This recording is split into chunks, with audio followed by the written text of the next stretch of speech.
Bonjour à tous. Aujourd'hui, nous vous proposons de découvrir l'histoire émouvante, pleine de rebondissements, d'un homme qui a touché le cœur de millions de téléspectateurs français grâce à ses émissions de télévision profondes et significatives. Frédéric Lopez. Si vous aimez les histoires de compassion, de résilience et de quête de sens, abonnez-vous à la chaîne pour ne manquer aucune vidéo.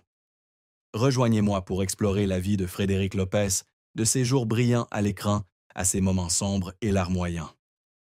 Prêt? C'est parti. Imaginez un homme debout devant la caméra, le sourire aussi chaleureux qu'un soleil printanier, la voix pleine d'émotion, emmenant le public à la découverte du monde et de l'âme humaine. Voilà Frédéric Lopez au sommet de sa carrière, journaliste, présentateur et producteur de télévision qui a redéfini le storytelling sur les écrans français. Dans les années 2000, il s'est fait connaître sur France 2 avec l'émission Rendez-vous en terre inconnue, où il emmenait des stars vivre auprès de communautés autochtones dans des contrées reculées. Chaque épisode n'était pas un simple voyage, mais un voyage à la découverte des différences culturelles, de la compassion et des valeurs humaines. Les téléspectateurs ne le regardaient pas seulement à la télévision, mais ressentaient sa sincérité à travers chaque histoire, chaque instant où il rencontrait des inconnus. Mais ce halo, tel une montagne imposante, est toujours parsemé d'abîmes profonds. Le succès de Frédéric Lopez est comme un magnifique tableau peint sur une toile fragile, où la lumière éclatante de la célébrité est constamment menacée par les vents froids de la pression et de la controverse. Derrière son sourire amical et sa voix inspirante se cachent de longues nuits d'inquiétude, des conflits cachés et les défis qu'il a dû relever pour préserver ses idéaux. Qu'est-il réellement arrivé à celui qui était autrefois considéré comme le guide des cœurs à la télévision française? Qu'est-il arrivé à celui qui a affronté les tempêtes qui ont secoué sa carrière et sa vie personnelle? Laissez-moi tourner les pages de sa vie pour découvrir l'histoire derrière les projecteurs. Frédéric Lopez est né le 4 avril 1967 à Pau, une petite ville située au pied des Pyrénées, où les vents froids soufflant des montagnes apportent le sentiment de solitude d'un pays lointain. Sa famille était modeste. Ses parents exerçaient des métiers ordinaires pour subvenir aux besoins de la famille. Son père était banquier, tandis que sa mère travaillait à temps partiel dans un magasin local. Leur vie n'était pas facile, et la petite maison des Lopez était souvent confrontée à des difficultés financières. Frédéric a grandi dans un espace exigu, où repas simples et vieux vêtements faisaient des parties du quotidien. Mais les difficultés financières ne furent pas le plus grand défi de Frédéric. À 8 ans, ses parents divorcèrent, un événement qui laissa une profonde cicatrice dans l'âme de ce garçon sensible. Cette séparation marqua non seulement la perte d'une famille entière, mais aussi une rupture dans le sentiment de sécurité de Frédéric. Sa mère déménagea, le laissant vivre avec ses frères et sœurs chez leur père. Dans les jours qui suivirent, Frédéric se sentit souvent seul, comme pris entre les fragments d'une famille autrefois heureuse. Il s'asseyait souvent seul dans sa chambre, écoutant de vieilles chansons à la radio, trouvant du réconfort dans les mélodies et les histoires du monde extérieur. Pour subvenir aux besoins de sa famille, Frédéric occupait des petits boulots dès son plus jeune âge. Il livrait les journaux tôt le matin, lorsque le brouillard couvrait encore les ruelles de Pau. Certains jours, il aidait à nettoyer une épicerie du coin, rapportant quelques pièces pour acheter des livres. Ces emplois lui ont non seulement appris la valeur du travail, mais ont aussi forgé en lui une volonté de faire. Malgré la dureté de la vie, Frédéric a toujours eu une passion pour les contes. Il racontait souvent des histoires à ses camarades de classe, des récits d'aventures imaginaires aux récits de sa propre vie difficile. Ce sont ces moments qui ont fait germer son rêve de devenir conteur, celui qui pourrait utiliser les mots pour toucher le cœur des autres. Le parcours professionnel de Frédéric Lopez a débuté par une opportunité fortuite, mais décisive. Diplômé de l'Institut pratique du journalisme, il a intégré le monde des médias en 1991, avec son premier emploi à Autoroute Info, une station de radio spécialisée dans l'information routière. Il y a travaillé comme présentateur de journal télévisé, sa voix grave résonnant sur les ondes, rassurant les automobilistes sur l'autoroute. Ce métier, peu prestigieux, lui a permis d'apprendre à communiquer avec un public, à transmettre des informations de manière claire et engageante. Sa véritable percée a eu lieu en 1992, lorsqu'on lui a proposé un poste à Télé-Lyon Métropole, une chaîne de télévision locale. Il y a commencé à animer des talk-shows et à réaliser des documentaires. C'est là que Frédéric a rencontré un mentor important, un producteur chevronné de la chaîne qui a décelé son potentiel. Il l'a encouragé à se lancer dans des projets plus ambitieux, lui donnant ainsi la confiance nécessaire pour aller de l'avant. En 1996, il a rejoint LCI, où il a travaillé comme envoyé spécial et présentateur de films. Sa voix chaleureuse et son style de narration sincère ont rapidement attiré l'attention, lui ouvrant les portes de France 2, la plus grande chaîne de télévision nationale française. Mais le chemin vers le succès n'a pas été facile. Débutant à la télévision, Frédéric subissait une pression intense. Il travaillait souvent tard le soir, préparant des scénarios et recherchant des informations pour les émissions. Il y avait des jours où il se sentait épuisé, se demandant s'il était vraiment fait pour ce monde difficile. Les critiques de ses collègues et du public, les regards sceptiques sur ses capacités de jeune provincial, étaient autant de défis qui le poussaient à abandonner à plusieurs reprises. Mais ce qui a permis à Frédéric de tenir bon, c'est sa passion pour la narration et sa capacité à créer du lien avec les gens.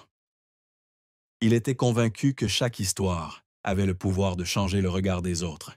Et c'est cette conviction qui l'a aidé à surmonter les difficultés initiales et à se forger progressivement une réputation. Au début des années 2000, Frédéric Lopez était devenu l'un des visages les plus marquants de la télévision française. En 2005, il a donné un coup de fouet à l'émission Rendez-vous en terre inconnue, une idée originale qu'il chérissait depuis longtemps. Dans cette émission, il a emmené des stars comme Emmanuel Béard ou Zinedine Zidane vivre auprès de communautés autochtones dans des contrées reculées comme l'Éthiopie, la Mongolie ou l'Indonésie. Chaque épisode est non seulement une exploration culturelle, mais aussi un profond voyage de rencontres humaines. Les téléspectateurs sont captivés par le style d'animation de Frédéric, sa sincérité et sa capacité à ouvrir les yeux des participants comme des téléspectateurs. L'émission devient un phénomène culturel, salué pour son regard neuf sur le monde et les valeurs humaines. Frédéric ne s'arrête pas là. Il continue d'innover avec des émissions comme La parenthèse inattendue, où il invite des célébrités dans une maison de campagne pour partager leur quotidien, et Un dimanche à la campagne, où il crée un espace où les stars peuvent évoquer les recoins sombres de leur vie. Ces émissions rencontrent non seulement un franc succès d'audience, mais sont également appréciées pour leur chaleur et leur profondeur. Frédéric devient le symbole d'une présentation différente, sans prétention, sans sensationnalisme, axée sur l'émotion et l'authenticité.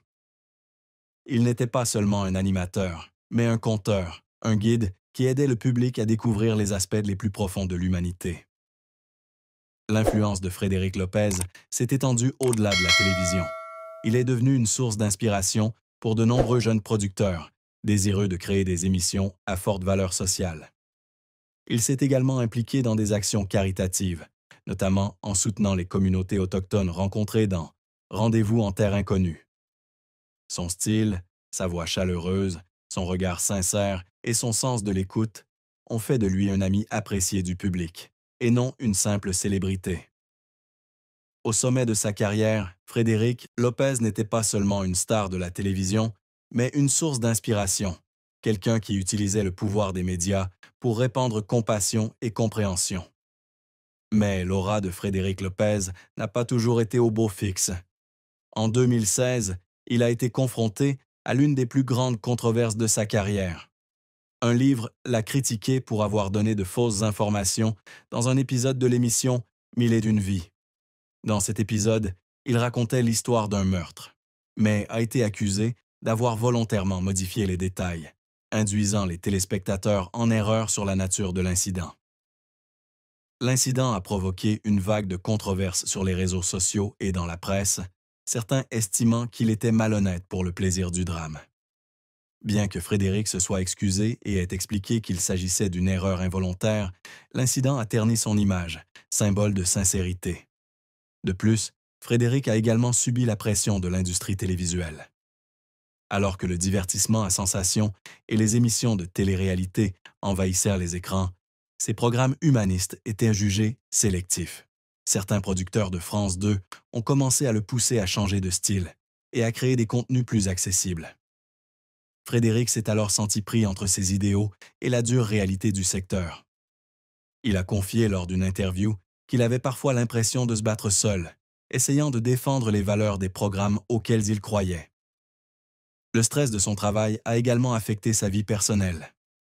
En 2017, Frédéric a fait son coming out, une décision courageuse qui a également suscité des réactions mitigées du public. Certains téléspectateurs l'ont soutenu, d'autres l'ont critiqué, le laissant isolé. Parallèlement, sa santé a commencé à décliner, atteint d'autospongiose, une maladie de l'oreille qui entraîne une perte d'audition d'une oreille et de l'autre. Cela l'a inquiété quant à sa capacité à poursuivre son travail, qui dépend fortement de sa capacité à communiquer et à écouter. Ces pressions ont poussé Frédéric à se retirer progressivement des projecteurs, préférant travailler en coulisses et se concentrer sur des projets plus modestes, lui permettant de préserver sa liberté créative et sa sincérité. Après ses brillantes années à l'écran, Frédéric Lopez a choisi de se retirer des projecteurs, à la recherche d'une vie plus paisible, où il pourrait être lui-même. Il s'est installé dans un petit village de Provence, où les champs de lavande s'étendaient à perte de vue, et les chemins de pierre sinueux apportaient une sensation de tranquillité. C'est là qu'il a retrouvé la paix perdue, pendant les années où il était emporté par le tourbillon de la célébrité. Il passait plus de temps seul, à lire, à écrire et à s'occuper du petit jardin, derrière sa maison. Le matin, il s'asseyait sur la véranda, sirotait une tasse de café, écoutait le chant des oiseaux et méditait sur son expérience. Frédéric n'a pas complètement abandonné la télévision, mais il a opté pour une approche différente. Au lieu d'animer de grandes émissions, il s'est concentré sur des projets indépendants, produisant de courts documentaires sur des questions de société comme l'environnement et les droits humains. Il a également commencé à écrire un livre où il a partagé son parcours, d'un jeune palois à un présentateur célèbre, puis à un homme en quête de sens dans la simplicité. Ce livre, bien que n'étant pas un best-seller, a touché le cœur de ses lecteurs, notamment ceux qui tentaient de surmonter les difficultés de la vie. Frédéric s'est également impliqué activement dans des projets associatifs. Il a collaboré avec des associations soutenant l'éducation des enfants des zones rurales françaises, organisant régulièrement des ateliers de contes pour les jeunes. Ces ateliers lui ont non seulement permis de nouer des liens avec la jeune génération, mais lui ont aussi apporté de la joie, en voyant leur regard s'illuminer lorsqu'ils ont découvert le pouvoir des mots. Il a également participé à des campagnes environnementales, notamment à des projets de préservation des forêts des Pyrénées, où il a grandi. Ses contributions discrètes, bien que peu relayées par la presse, l'ont aidé à trouver un nouveau sens à la vie, celui de vivre pour les autres.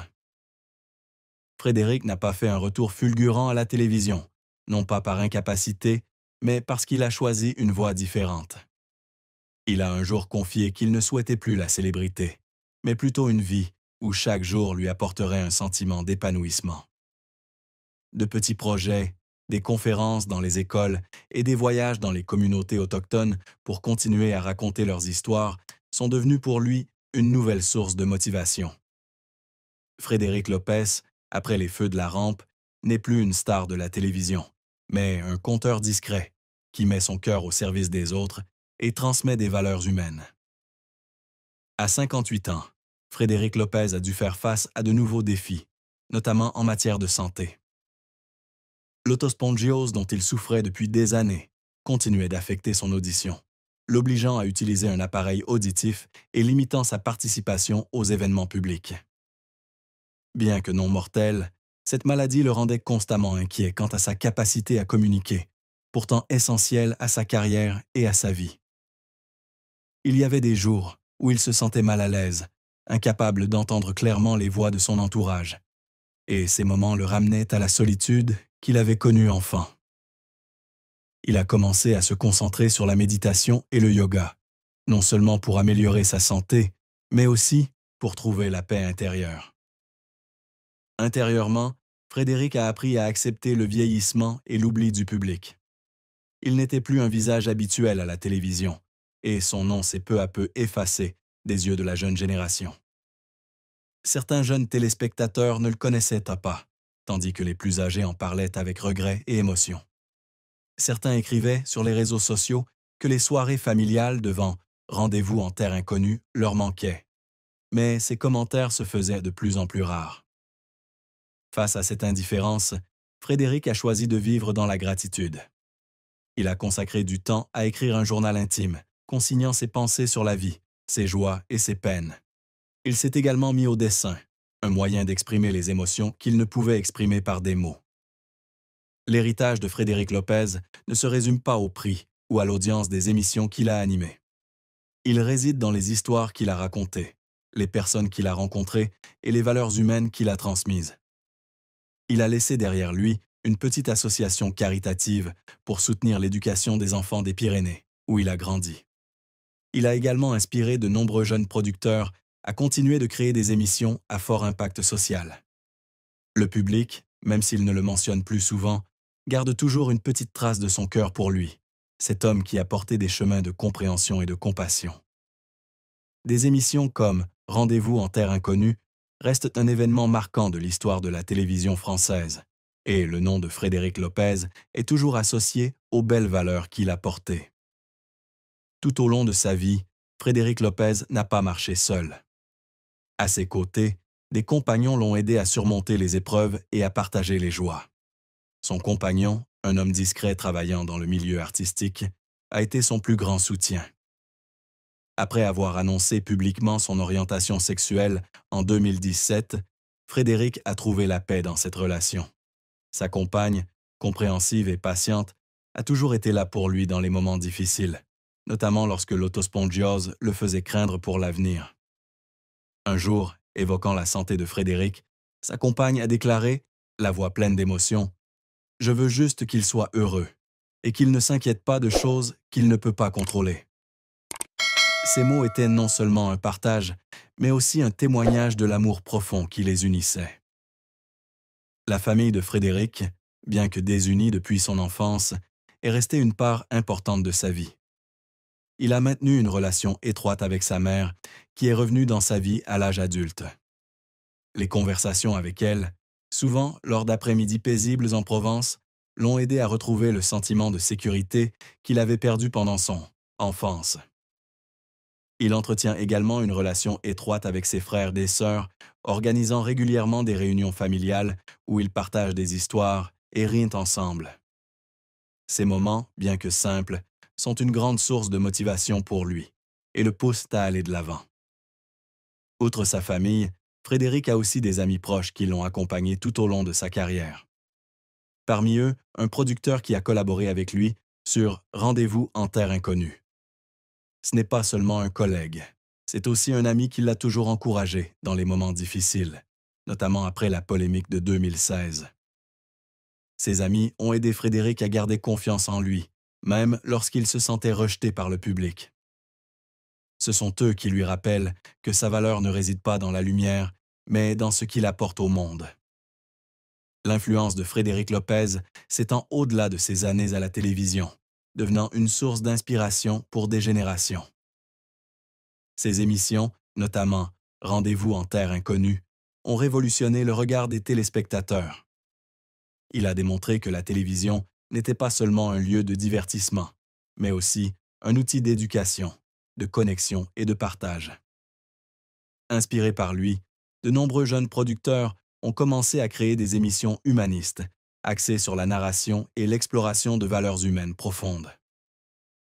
Frédéric a également marqué son approche des questions sociales. Ses voyages dans les communautés autochtones l'ont aidé à sensibiliser le public à la diversité culturelle et aux défis auxquels ces communautés étaient confrontées. Les projets caritatifs auxquels il a participé, de l'éducation à la protection de l'environnement, continuent d'avoir un impact positif, même s'il n'est plus un habitué de la télévision. Citons par exemple la fondation éducative qu'il a fondée, qui a permis à des centaines d'enfants des Pyrénées d'accéder aux livres et au savoir. Ces efforts, aussi modestes soient-ils, ont eu un réel impact sur la vie de nombreuses personnes. Son influence réside également dans la manière dont il incite son public à être fidèle à lui-même.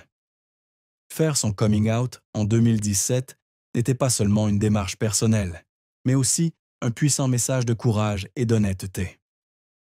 De nombreux jeunes, notamment ceux de la communauté LGBTQ+, ont trouvé en lui un modèle pour surmonter les préjugés et rester fidèles à eux-mêmes. Un fan a écrit sur les réseaux sociaux: « Frédéric m'a appris que peu importe qui on est, tant qu'on vit avec un cœur ouvert. » Ces mots témoignent de son influence intemporelle. L'héritage de Frédéric Lopez perdure à travers les histoires qu'il a racontées. Les épisodes de Rendez-vous en terre inconnue sont encore visionnés en ligne, et à chaque fois, les téléspectateurs découvrent de nouvelles leçons sur la compassion, la compréhension et la beauté de la différence. Il a laissé un message. La vie ne se résume pas à la célébrité, mais à nouer des liens forts et à laisser un monde meilleur. Son influence, telle une flamme faible mais persistante, continue de brûler intensément dans le cœur de ceux qui l'a touché. Frédéric Lopez était plus qu'un simple présentateur. C'était un homme avec des rêves, des cicatrices et un grand cœur. Derrière les projecteurs, c'était un Paulois, un conteur, une source d'inspiration, un homme qui a traversé les tempêtes de la vie avec sincérité et compassion. Il nous a offert des voyages pour explorer le monde, comprendre les gens et apprécier les valeurs simples de la vie. Mais le traitons-nous équitablement? Prenons-nous le temps de réfléchir aux pressions qu'il a endurées, à la douleur qu'il cachait derrière son sourire chaleureux? Prenez un instant pour vous souvenir de Frédéric Lopez, non seulement en tant que star de la télévision, mais aussi en tant qu'être humain. Apprenez de lui à écouter, à créer des liens et à vivre avec gratitude. Partagez son histoire avec ceux qui vous entourent, afin que son esprit continue de se propager. Et si vous ressentez la même chose, laissez un commentaire, partagez vos réflexions ou regardez simplement un épisode de Rendez-vous en terre inconnue. Car dans chaque histoire que Frédéric Lopez raconte, il nous parle encore d'amour, de compréhension et de ce que signifie vivre pleinement. Vivre pleinement. Vivre pleinement.